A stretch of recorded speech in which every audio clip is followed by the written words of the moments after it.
que se encuentra en Hebreos 10, 24 al 25. Dice allí: y considerémonos unos a otros para estimularnos al amor y a las buenas obras, no dejando de congregarnos como algunos tienen por costumbre, sino exhortándonos, y tanto más cuanto veis que aquel día se acerca. Este mandamiento, yo les dije, hermanos, deberíamos de aplicarlo en dos maneras. Recuerdan que debemos de congregarnos en la iglesia, en este edificio, ¿verdad? En los servicios rutinarios que ya tenemos, que el domingo, el miércoles, los jueves, los jóvenes el viernes. Debemos de congregarnos en la iglesia y con la iglesia, con los miembros de la iglesia. Debemos de crear, hermanos, relaciones edificantes con los miembros de la iglesia fuera de estos servicios rutinarios, porque ahí es donde nosotros podemos practicar más cercanamente estos mandamientos. Dice allí, no dejando de congregarnos como algunos tienen por costumbre, sino exhortándonos. Y es lo que la semana pasada les animé, les exhorté, hermanos, a que a grupos, ¿verdad? A los jóvenes, entre ustedes deben de tener amigos, deben de crear amistades en las cuales ustedes se exhortan los unos a los otros. Debes de buscar a un amigo, el que te puede estar siempre pidiendo cuenta de cómo estás en tu vida espiritual. Va a ser una gran ayuda, va a ser edificante para ti si tienes algo así. Y les hablé también a los ancianos, ¿verdad? Los más adultos en esta iglesia. Y les dije que aún ustedes también deben de buscar personas menores, cristianos jóvenes, y enseñarles a ellos. Ustedes tienen una gran obra que pueden hacer en los más jóvenes, exhortándolos, animándolos, enseñándoles. Y los matrimonios, entre ustedes, ¿verdad? El uno al otro, se pueden edificar, se pueden exhortar. Y deberían hacer, también ahí rápidamente, los matrimonios también busquen hacer esto con los matrimonios más jóvenes. Tanto como se hace individualmente, háganse también los matrimonios más con más experiencia, enseñan a los que son más jóvenes. Hay tanto que ustedes pueden enseñarles a otros matrimonios jóvenes. Hagan eso. Así que una motivación, una exhortación a estar siempre exhortándonos. Y vimos que es en el segundo en el cual mejor se pueden cumplir los mandamientos que se dan a la familia de Dios, el cuerpo de Cristo. Usualmente estos mandamientos, hermanos, se encuentran en la Biblia y dice, hagan esto los unos con los otros. Lo vemos mucho en la Biblia. Dice, améis los unos a los otros, perdonad los unos a los otros, confesad vuestros pecados los unos con los otros. Hay bastantes mandamientos que da la Biblia, específicamente el Nuevo Testamento, acerca de qué debe de hacer el creyente con otros creyentes. Ahora, hay varios que podemos ver. Yo estaba haciendo una lista y wow, que hay muchos. Hay como unos 50 y no creo que conté todos. Pero vamos a ver el mandamiento que encontramos aquí más profundamente. Exhortarnos. Debemos exhortarnos. Si no deberíamos dejar de congregarnos, porque el pecado y Satanás, nuestro enemigo, están siempre al acecho, están siempre alrededor buscando derribarnos como cristianos. Recuerden, ¿verdad? Efesios 6, que dice que tenemos que ponernos, ¿qué? Toda la armadura de Dios. Y para estar listos cuando vengan esos días malos, dice, cuando somos atacados más ferozmente. Entonces, estamos en una guerra, tenemos que estar siempre vigilando, mirando por el enemigo. ¿Cómo entonces debemos guardarnos? O más bien, ¿cómo debo guardar o cuidar a mi hermano? Esto lo podemos ver, que esto es un mandamiento también. Escuchen esto. Primera de Corintios 12:24, Pablo le dice a la iglesia, porque los que nosotros son más decorosos hablando del cuerpo, no tienen necesidad, pero Dios ordenó el cuerpo, dando más abundante honor al que le faltaba, para que no haya desavenencia en el cuerpo, sino que los miembros todos se preocupen los unos por los otros. Tenemos que preocuparnos por los otros miembros. Es por eso que más adelante dice, si uno se está gozoso, debemos nosotros regocijarnos con él. Y si está triste, si está sufriendo, nosotros sufrimos con él. Esta preocupación o cuidado es sobre todo una preocupación espiritual. El creyente cuida de la vida espiritual de otros creyentes en la iglesia. Es lo que los exhorté la semana pasada. Esto se puede cumplir mejor cuando estos creyentes se reúnen o se comunican fuera de los servicios regulares de la iglesia. Es por eso que vivimos en Hebreos 3:12. Vamos ahí, por favor. Este pasaje nos explicó Hebreos 10. Hebreos 3:12 nos dice: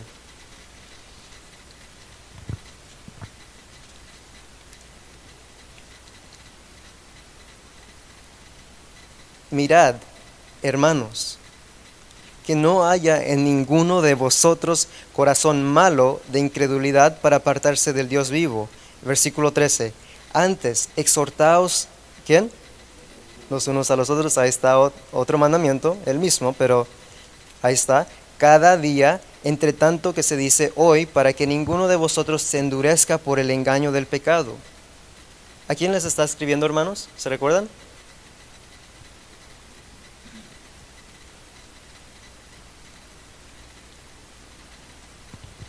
Está en el versículo 12. Mirad, hermanos. El escritor le está diciendo esto a los creyentes. Miren en vosotros, entre vosotros, en la iglesia, en su congregación, está diciendo, miren en vosotros que no haya este corazón malo. Cuídense, guárdense, vigilen los unos por los otros, está diciendo.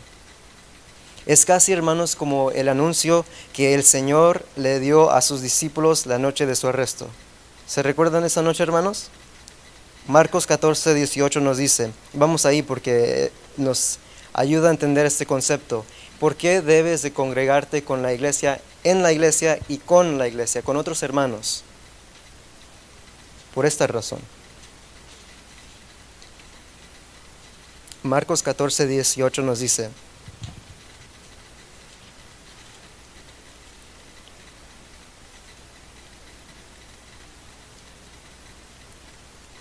yo leo el primero y ustedes el segundo, hermanos. Y cuando se sentaron a la mesa, mientras comían, dijo Jesús: de cierto os digo que uno de vosotros que come conmigo me va a entregar. Versículo 19.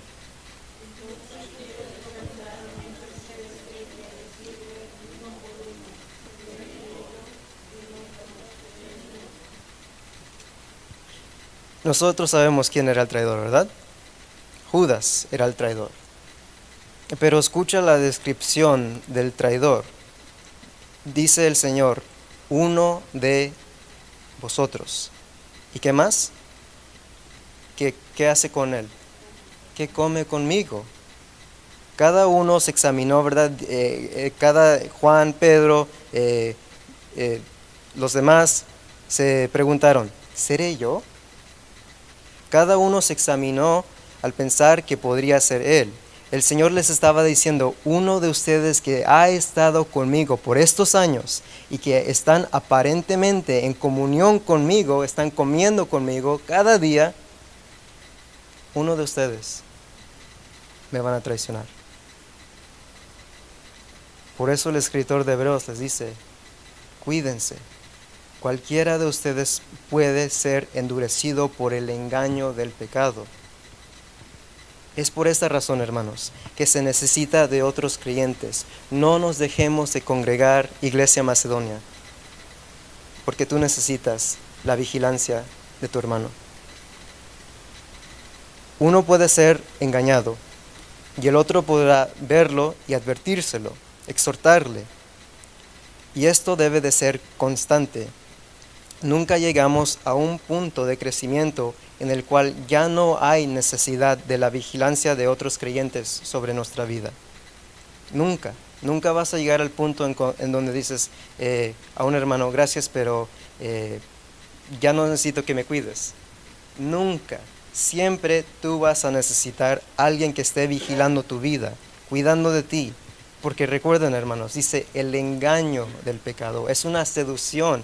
Se muestra como algo bueno y tú lo crees.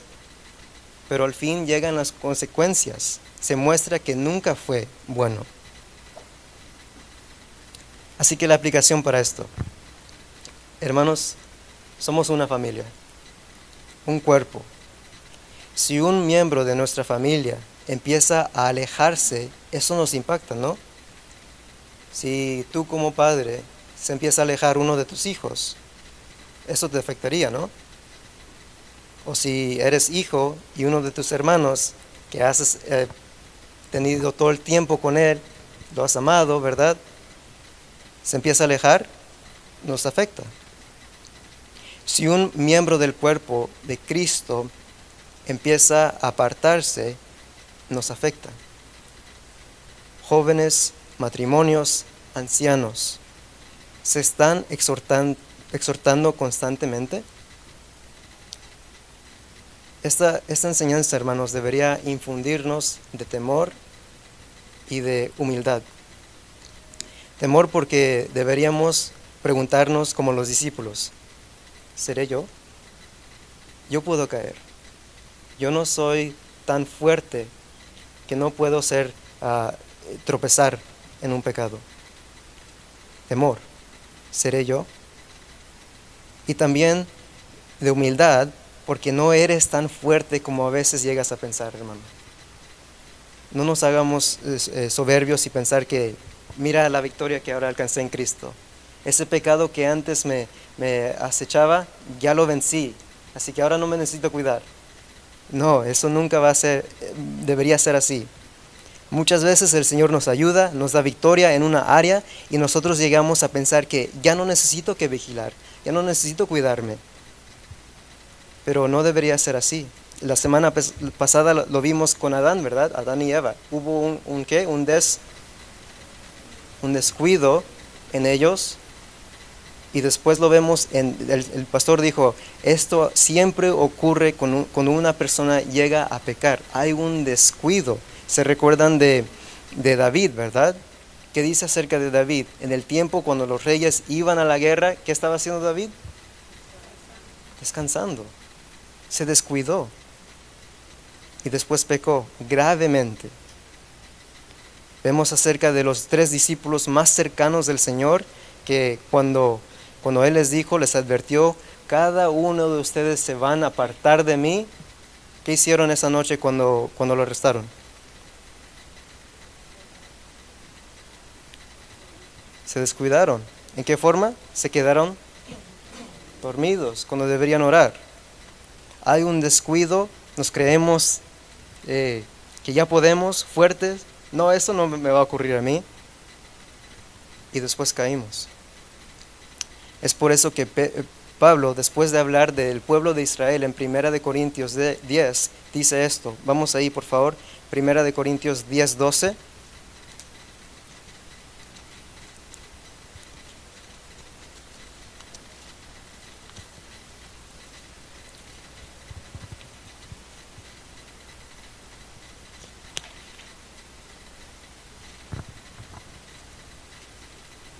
Dice en el versículo 6, mas estas cosas, hablando de Israel, sucedieron como ejemplos para nosotros, para que no codiciemos cosas malas como ellos codiciaron, que no seamos idólatras, sigue adelante, que no forniquemos, que ni tentemos al Señor, versículo 9, versículo 10, ni murmuréis.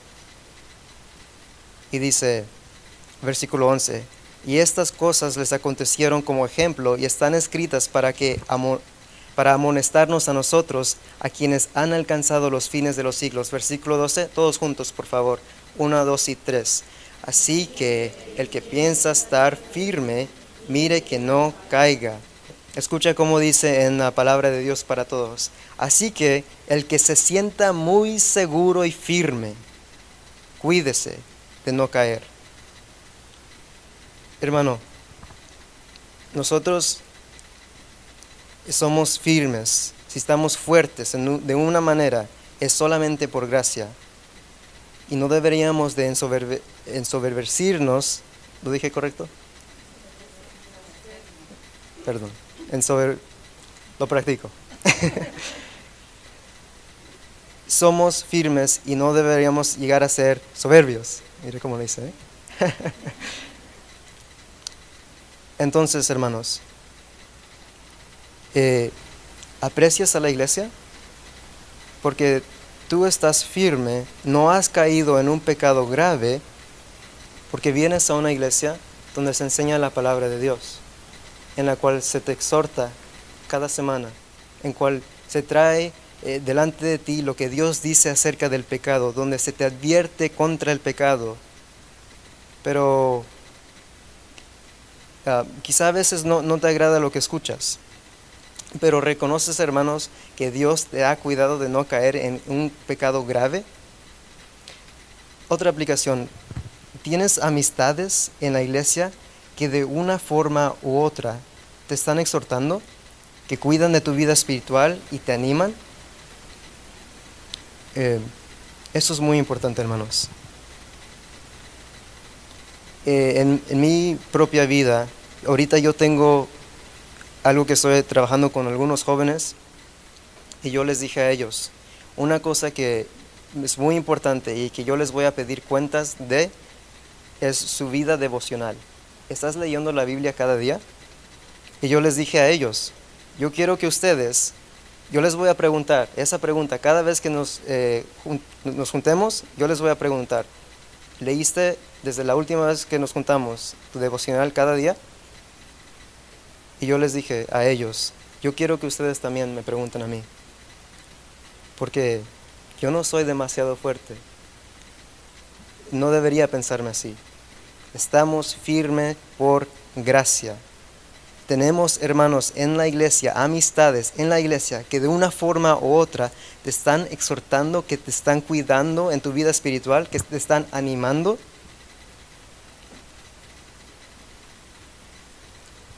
Yo les animo, hermanos, a que en tu vida, ahorita, si hay algún pecado con el cual estás luchando, ve con alguien, ve con una persona madura en Cristo, ve con el pastor, ve con el hermano Al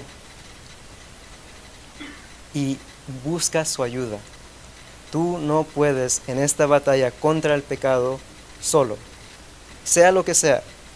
¿Estás batallando con pornografía? ¿Estás batallando con una vida inmoral? ¿Estás batallando con el orgullo, con murmuración? Busca tener cuentas de eso con alguien. Alguien que te exhorte, que te anime, que te haga ver, hermano, la verdad. Otra vez, en mi vida, en mi propia vida, en mi experiencia, años atrás, esto ocurrió conmigo. Yo nunca tenía un teléfono, creo que ha sido un año desde que tuve un teléfono inteligente.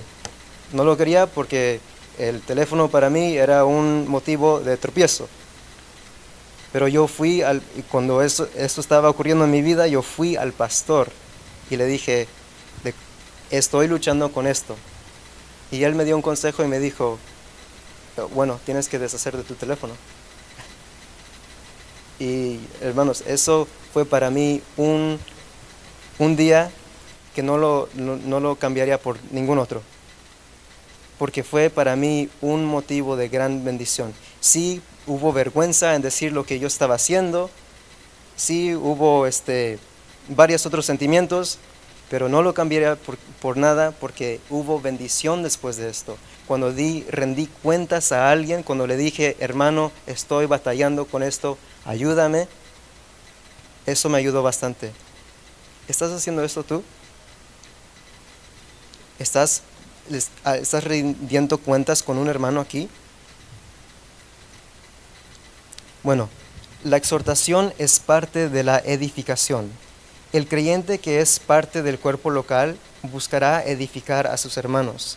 Él buscará que su hermano crezca en su amor a Dios, que en su andar sea agradable al Señor, que no entristezca al Espíritu Santo. Vamos a ver otro mandamiento, hermanos, los unos a los otros. Primera de Tesalonicenses 5:11.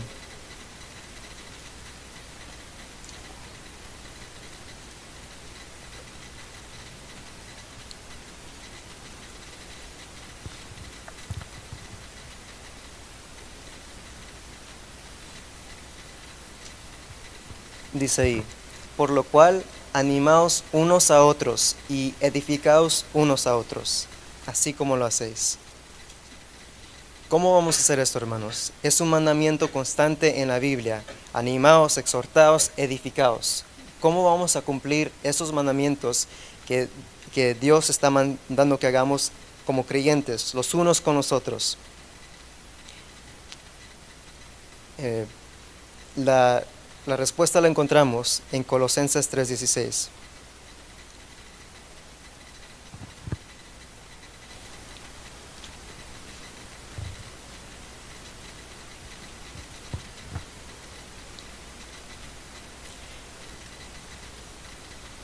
Vamos a leer juntos, hermanos. Colosenses 3:16 dice 1, 2 y 3. La palabra de Cristo more en abundancia en vosotros, enseñándoos y exhortándoos unos a otros en toda sabiduría, cantando con gracia en vuestros corazones al Señor con salmos e himnos y cánticos espirituales. Aquí, hermanos, lo que encontramos es la clave a cómo deberíamos exhortarnos. ¿Con qué? Dice ahí Pablo a los colosenses, debemos de enseñar y exhortarnos los unos a otros. Enseñar. Dice que deberíamos sí exhortarnos, advertirnos, lo que significa exhortar, pero antes enseñar. No es solo la exhortación, tenemos que primero enseñar. Si tú, por ejemplo, en tu trabajo tienes a una persona nueva, tú no la vas a retar porque no hizo el trabajo correctamente, ¿verdad? Porque no lo has entrenado, no sabe cómo hacerlo. Debemos de cuidar, hermanos, de no ir rápidamente a una exhortación si la persona aún no ha aprendido. Ahora, nosotros ya hemos escuchado tenemos bastante conocimiento de la Biblia, ¿verdad? Así que la exhortación es apropiada a veces aquí en nuestra iglesia, pero debemos de discernir si hay un cristiano joven que quizás necesita enseñanza antes de una exhortación. Tenemos que enseñarnos los unos a los otros.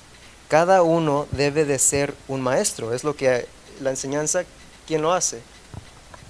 Un maestro, ¿verdad? Y es por eso que vemos este ejemplo en el Señor. Escuchen esto. Y recorrió Jesús toda Galilea, enseñando en las sinagogas de ellos. Enseñando. Y a nosotros, el gran maestro nos mandó a nosotros los discípulos a ser maestros. Mateo 28:19, la gran comisión. Más que ser evangelistas, el Señor nos mandó a ser maestros. Por tanto, id y haced discípulos a todas las naciones, bautizándolos en el nombre del Padre y del Hijo y del Espíritu Santo. ¿Y qué sigue? Enseñándoles. El Señor te está encomendando a ti, cristiano. No está diciendo pastores. Está diciendo a todo creyente, id, haced discípulos, enseñándoles. Sed un maestro. Debemos de ser maestros de la palabra, es lo que vamos a ver. Que guarden todas las cosas que os he mandado. Y he aquí estoy con vosotros todos los días, hasta el fin del mundo. Amén. Entonces, debemos de ser maestros, como profesores, podríamos decir, ¿verdad? ¿Cuál es nuestra materia? ¿De qué vamos a hablar? Perdón.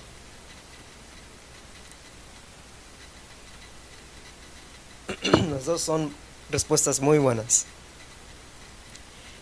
Porque el Evangelio es lo que dice Pablo, pero vamos a ver lo que dice ahí. Dice que mora en abundancia la palabra de Cristo.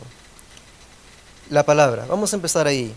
Nuestra materia es la palabra de Cristo. La palabra. Pablo dice que debemos enseñar la palabra. Como creyentes debemos de procurar enseñar la palabra los unos a los otros. Hay varias razones por lo cual deberíamos usar la palabra, pero déjame darte solo algunas del Nuevo Testamento. Podríamos ir al Antiguo Testamento, podríamos pasar todo el resto del tiempo en Salmo 119, ¿no? Tus testimonios, tus mandamientos, tus decretos, todo lo que dice Salmo 119 acerca de la palabra de Dios. Salmo 19, donde dice que la palabra de Dios es, y dice bastante, una lista de cosas que la palabra transforma, nos renueva, bastantes cosas. Pero vamos a ver dos en el Nuevo Testamento. Vayan ahí, hermanos, y ustedes díganme qué es lo que dice acerca de la palabra. Romanos 10:17. O si ya lo tienen en memoria, que sería perfecto. Romanos 10:17. Les ayudo. Así que... están todos mirando la pantalla.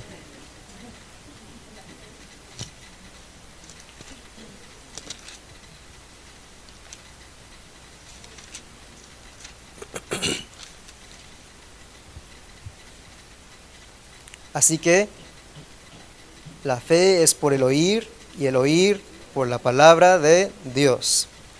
¿Qué es lo que hace la palabra de Dios? ¿Qué trae a una vida la palabra en este pasaje? La fe. Una de las razones por lo cual nosotros deberíamos de hablar, de enseñar la palabra de Dios a nuestros hermanos cuando nos juntamos con ellos es para impartir fe, para animarnos los unos a los otros en la fe, para hacernos crecer en la fe. Muchas veces, hermanos, el pecado, hace tiempo atrás lo vimos, ¿verdad? Que la fe, el pecado es falta de fe en Dios, es no creer en Él.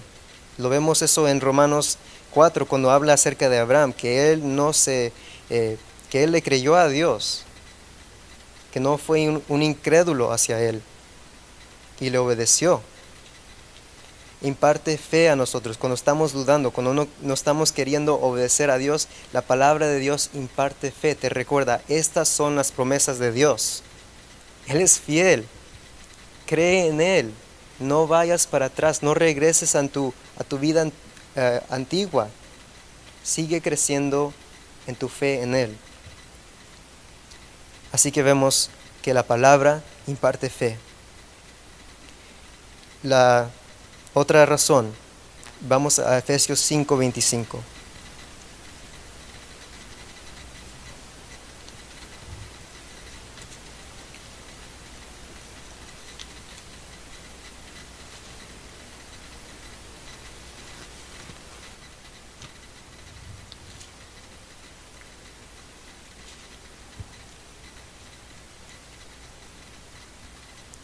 Maridos, amad a vuestras mujeres, así como Cristo amó a la iglesia y se entregó a sí mismo por ella.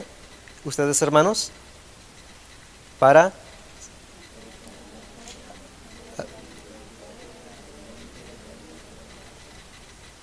¿Qué hace la palabra en este pasaje? Lava, santifica, ¿verdad? No solamente deberíamos de hablar, enseñar la palabra unos a otros para hacernos crecer en la fe cuando estamos en dudas, para animarnos, sino que también necesitamos la palabra para crecer, para progresar en nuestra santificación. Necesitamos escuchar la palabra cuando nosotros estamos tentados a regresar a lo inmundo, para progresar en la santificación, para hacer lo que Dios manda, para apartarnos. Entonces, hermanos, Si la palabra tiene poder para hacer estas cosas, para impartir fe, para hacernos progresar en la santificación, está lo que dice en Colosenses 3 ocurriendo contigo. Está abundando la palabra en ti. ¿Cómo está, hermanos, tu vida, tu disciplina en tu lectura de la Biblia? Estamos llegando ya pronto, ¿no? Unos cuantos días y ya llegamos a diciembre y ya nos falta un mes hasta el fin del año. Viene un nuevo año. Y yo espero, hermanos, primero Dios, cada año hacerles recordar esto. ¿Cómo estás en tu lectura de la Biblia? ¿Has crecido? ¿Está haciendo más una disciplina en tu vida? ¿Estás haciendo el devocional cada día? Mira lo que hace la palabra. Imparte fe. Te hace progresar en la santificación. ¿Está abundantemente morando la palabra en ti?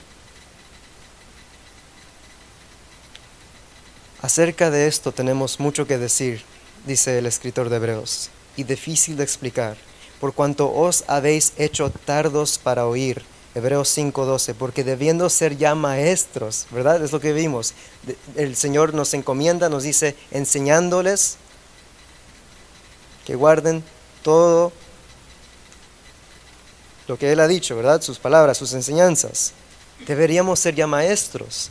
Después de tanto tiempo, tenéis necesidad de que se os vuelva a enseñar cuáles son los primeros rudimentos de las palabras de Dios, y habéis llegado a ser tales que tenéis necesidad de leche y no de alimento sólido. Y todo aquel que participa de la leche es inexperto en la palabra de justicia, porque es niño. Pero el alimento sólido es para los que han alcanzado madurez, para los que por el uso tienen los sentidos ejercitados en el discernimiento del bien y del mal. Inexperto, no tienes experiencia con la palabra, no eres uno de esos buenos obreros, como dice Pablo a Timoteo, que sabe cómo tratar con la palabra, cómo usarla correctamente. Eres como un niño, dice. Sabemos, ¿verdad, hermanos, que cuando ahorita yo tengo una sobrina de 7 meses, por ahí, se me olvida. Está bien, yo soy el tío, ¿ok? Y nosotros sabemos, ¿verdad?, que cuando un recién nacido, ¿qué es lo único que puede comer? Leche, ¿verdad? A un bebé tú no le darías un taco, un steak, ¿verdad? No lo podría comer. Más que nada sería un peligro para el niño. Y es lo que está diciendo aquí el escritor al hebreo. Eres inexperto, no sabes cómo tratar la palabra, no abunda en tu corazón y por lo tanto eres inexperto, eres como niño y no puedes tomar las cosas más profundas de la palabra. Son peligrosas para ti de una forma. No sabes cómo tratar con ellas, no las entiendes. Sin experiencia. Escucha lo que dice, creo que es un sitio de web a quien están citando, y dice, Reality Messages tiene una idea interesante al escribir que un bebé espiritual no tiene la capacidad de tomar decisiones sensatas, ¿verdad? Un bebé no sabe hacer eso. Entonces, esta persona no tiene experiencia en la aplicación de las escrituras para resolver problemas en situaciones morales o personales. Nunca pensaron, ni procesaron, ni actuaron bíblicamente. Hace decisiones basadas en el pragmatismo, lo que trabaja, no en el biblicismo, no en la Biblia. Se preocupan por lo que es práctico, no santo. Buscan lo que les conviene, no lo que honra a Dios.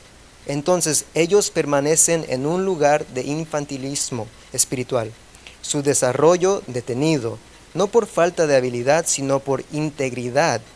Por lo tanto, necesitan que se les diga qué hacer y cómo hacerlo como un niño y obligarlos a cumplir. Pero un cristiano maduro puede tomar esas decisiones por sí mismo y es responsable ante la palabra la palabra de Dios y el Espíritu de Dios para cumplir. Y nos deja con esta pregunta: ¿cuál eres? ¿Eres un experto? ¿Eres una persona que tiene experiencia en la palabra, que la lees cada día y que cuando viene una decisión delante de ti, tienes que tomar ir a este camino o a este otro? Viene a tu mente la palabra y dices: eso es lo que dice mi padre acerca de esto, así que voy a escoger esto. ¿Cuál eres? ¿Un cristiano maduro o un bebé? Pero no solamente la palabra, hermanos, debemos de crecer en esto, hacerlo una disciplina cada día. Pero alguien dijo el Evangelio, ¿no? La palabra de Cristo. Debemos enseñarnos y exhortarnos con el Evangelio. Esto es necesario porque se nos olvida todo el tiempo. El Evangelio debe siempre estar en nuestras mentes. Es por eso que el Señor dijo: haced esto en memoria de mí, hablando de la Santa Cena, ¿verdad? Nosotros hacemos esto recordando que su muerte, ¿verdad? Este es mi cuerpo que por vosotros es quebrantado. Esta es mi sangre que por vosotros es derramada. Haced esto en memoria de mí. Debemos reconocer el pecado y sus consecuencias destructivas, pero también deberíamos tener nuestra mente en el Salvador. Segunda de Timoteo, hablando Pablo a Timoteo, le dice: acuérdate de Jesucristo, del linaje de David, resucitado de los muertos conforme a mi evangelio, en el cual sufro penalidades hasta prisiones a modo de malhechor. Mas la palabra de Dios no está presa. Por tanto, todo lo soporto por amor de los escogidos, para que ellos también obtengan la salvación que es en Cristo Jesús, con gloria eterna. Palabra fiel es esta: si somos muertos con Él, también viviremos con Él. Si sufrimos, también reinaremos con Él. Si le negaremos, Él también nos negará. Si fuéramos infieles, Él permanece fiel. Él no puede negarse a sí mismo. Segunda de Timoteo 2:14. Recuérdales esto, exhortándoles delante del Señor, a que no contiendan sobre palabras, lo cual para nada aprovecha, sino que es para perdición de los oyentes. Procura con diligencia presentarte a Dios aprobado, como obrero que no tiene de qué avergonzarse, que usa bien la palabra de verdad. Pero mira lo que dice Pablo: acuérdate de Jesucristo. ¿Por qué? Palabra fiel es esta: si somos muertos con Él, también viviremos con Él. Si sufrimos, también reinaremos con Él. Él está llevando en toda situación a pensar ¿en quién? En Cristo. Si somos muertos con Él, también viviremos con Él, porque Él está vivo. Si sufrimos, no te preocupes, Él está reinando. También vamos a reinar con Él. Si le negaremos, Él también nos negará, llevándonos a la enseñanza de Él, ¿verdad? Si un hombre no da testimonio de mí delante de los hombres, ¿verdad? Se avergüenza delante de los hombres. Si me negare delante de los hombres, ¿qué dice Cristo?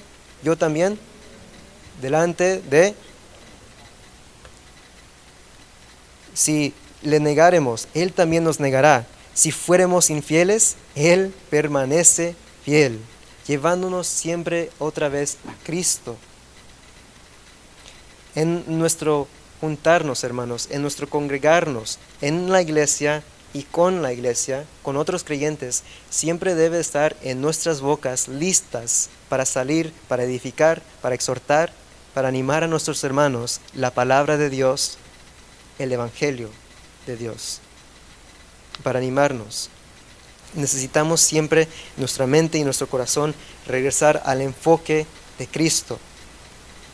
Y poniéndolo todo en contexto, hermanos, Hebreos nos dice, exhortándonos, ¿por qué? Por el pecado, ¿verdad? El engaño del pecado. Cuando tú traes otra vez a Cristo delante de los ojos de tus hermanos, tú les estás diciendo, recuerda, el pecado es engañoso, te ofrece algo, pero no lo va a satisfacer. En Cristo ¿Te recuerdas lo que Cristo dice acerca de sí mismo? Yo soy, lo dice 7 veces en Juan. ¿Qué?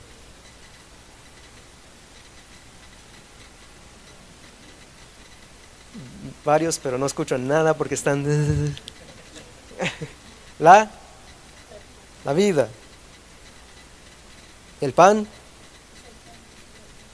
La puerta. Varios, ¿verdad? Bastantes. Diciendo, yo soy el que ustedes necesitan. Yo soy la vida.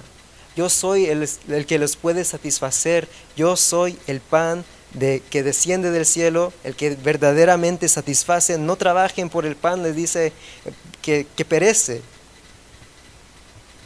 Yo soy el que verdaderamente puede satisfacerlos. Cristo. Por eso, hermano, cuando ves a otro hermano que está yendo rumbo a un pecado, que está deslizándose en su vida, tú debes de traerlo para atrás, debes traer delante de sus ojos, no te olvides de Cristo, tu vida, el que te satisface verdaderamente. No sigas el rumbo al pecado.